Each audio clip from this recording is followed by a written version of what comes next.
If there's one thing I know from both my own weight loss journey of losing 30 kilos and keeping it off now for the last 24 years, as well as what I've seen with clients from my work as a nutritionist for the past 10 years, it's that momentum is an amazingly powerful force in weight loss. Really powerful. And what I wanted to share in this video was my experience of how I got the momentum to where losing 30 kilos, to be honest, was absolutely easy. And also what I see in clients.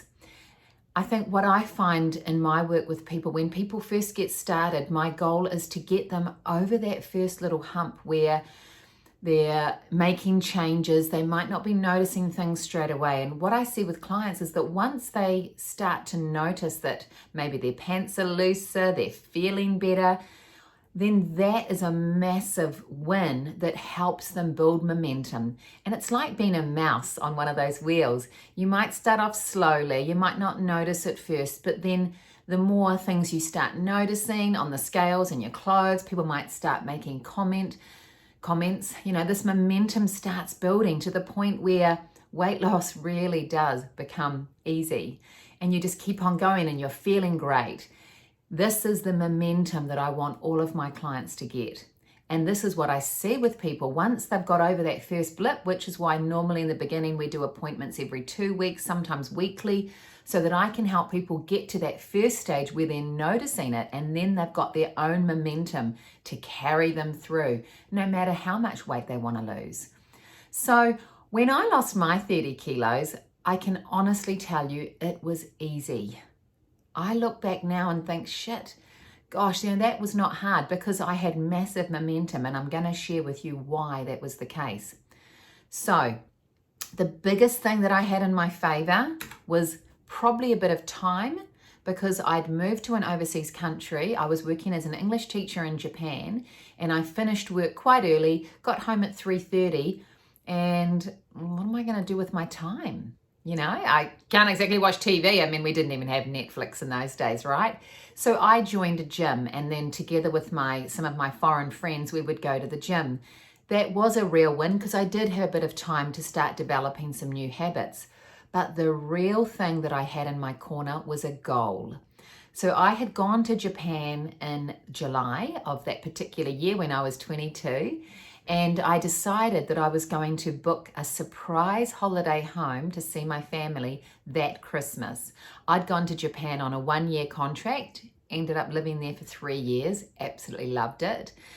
And I wasn't planning on going home that first Christmas, but once I'd got there, I thought, yes, I am going to book this trip and I'm going to make it a surprise. So I had this little surprise trip planned, which was really exciting. Now, when I joined the gym in Japan, after 1 month of working out, I got on the scales and I'd gained weight. I think I started off, I was about 86 kilos. I jumped on the scales and I was like, oh my God, I've been going to the gym for a month and I'm like 88 kilos. Now, normally that would have been the point where I would have thought, oh, it's too hard, I give up. But because I was actually enjoying the gym and it was becoming a social thing, me and my friends, I just kept on going and I sort of pushed a bit harder and I started making better choices with food. Then I started losing weight and I started sort of dropping a bit each week. Because I had that goal, I didn't give up because I knew I was going to be coming home for Christmas and it was going to be a surprise and I wanted to have made some progress. So I didn't give up, right? Because I had that goal. Started making changes, watching what I ate. Then the weight started dropping. As the weight started dropping, I could do a bit more at the gym. I started running, and then I could run a bit longer. So everything just started building. The momentum built. And I didn't give up. Now, when I came home for that holiday, I'd got down to sort of the low 80s, high 70s. So I'd lost probably about a good 8 kilos. And quite a lot of people noticed. I mean, I sit now around 64, 65, so it was still a lot bigger than I am now, but it was a big change at that time, and my family noticed. It was so exciting.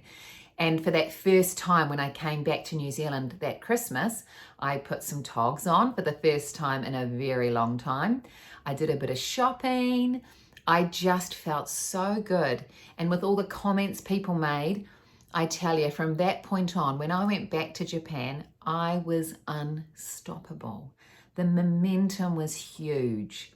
I felt so good about myself. It was, resisting food. If someone said, oh, Cheryl, do you want this donut? I was like, no. It wasn't like I thought, oh, yeah, I really feel like that, but no, I can't eat that. I did not want it. The momentum was just so massive that, look, I got to my 30 kilos.